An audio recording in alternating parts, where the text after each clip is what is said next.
السلام علیکم ویورز، اگر آپ کو ہماری ویڈیوز پسند آتی ہیں تو پلیز ہماری ویڈیوز کو لائک کریں، دوستوں میں شیئر کریں اور ہمارے چینل عزاداری ٹی وی اکاڑا کو سبسکرائب کریں اور ساتھ ہی بیل آئیکن کو ضرور دبائیں تاکہ ہماری لیٹسٹ ویڈیوز آپ تک پہنچتی رہیں۔ مالک یوم الدین ایاک نعبد و ایاک نستعین اہدنا الصراط المستقیم صراط الذین انعمت علیہم غیر المغضوب علیہم ولا الضالین۔ بسم اللہ الرحمن الرحیم۔ قل هو الله احد الله الصمد لم يلد ولم يولد ولم يكن له كفوا احد۔ بسم الله الرحمن الرحيم۔ قل هو الله احد الله الصمد لم يلد ولم يولد ولم يكن له كفوا احد۔ بسم الله الرحمن الرحيم۔ قل هو الله احد الله الصمد لم يلد ولم يولد ولم يكن له كفوا احد۔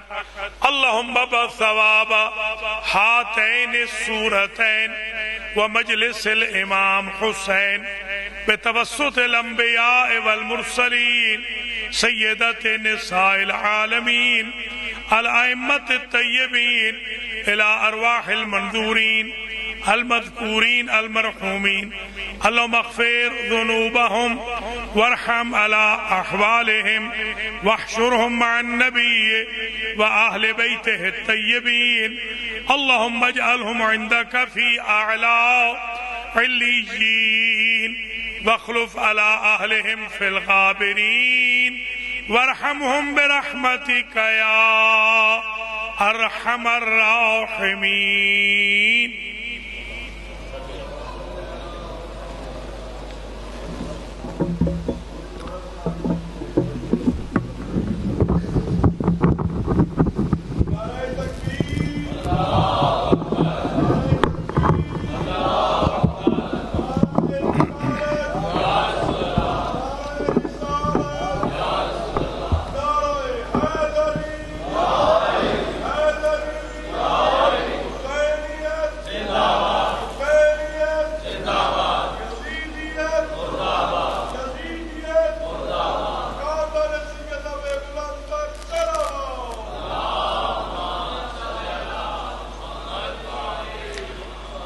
اعوذ باللہ من الشیطان الرجیم، بسم اللہ الرحمن الرحیم۔ الحمدللہ الذی لا یبلغ مدحتہ القائلون ولا یحصی نعماءہ العادون ولا يؤدي حقه المجتهدون الذي لا يدركه بعد الهمم ولا يناله غوص الفتن الذي ليس لصفته حد محدود ولا نعت موجود ولا وقت معدود ولا أجل ممدود فطر الخلائق بقدرته ونشر الرياح برحمته وبتد بالصخور ميدان أرضه أول الدين معرفة الجبار الصلاة والسلام على السيد المكي المدني العربي القرشي الهاشمي الأبتحي سيد العرب والعجم سيدنا ومولانا شفيع ذنوبنا وطبيب نفوسنا وحبيب قلوبنا حبيب إله العالمين أبي القاسم محمد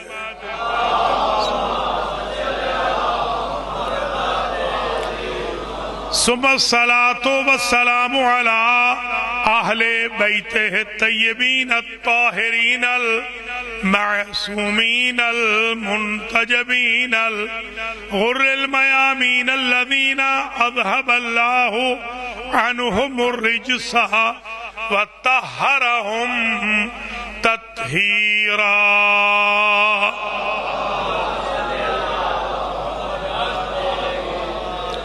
سیما بقیت اللہ الاعظم روحی و ارواح العالمین لتراب مقدمہ الفدا عجل اللہ تعالی فرجہ الشریف۔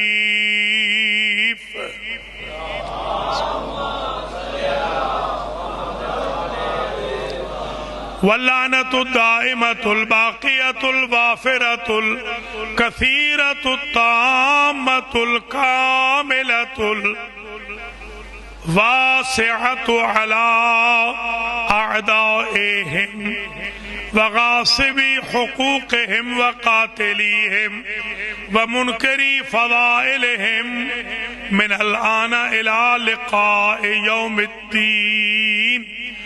أما بعد فقد قال الله سبحانه وتعالى في القرآن المجيد والفرقان الحميد وهو أصدق الصادقين۔ بسم الله الرحمن الرحيم۔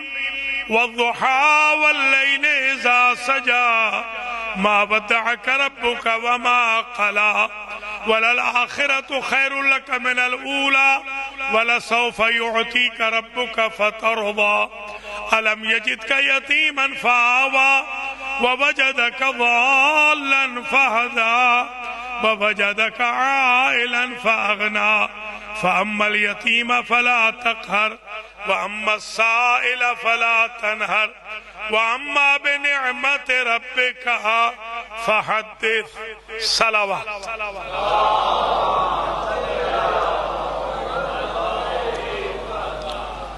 قابل قدر علماء کرام، سادات اعظام، مؤمنین و مؤمنات، آج مرکزی امام بارگاہ اکاڑا میں جو مجلس عزا منعقد ہو رہی ہے، یہ بیاد محسن اسلام نکاح خانے رسالت محافظ و مربی رسالت و امامت و عصمت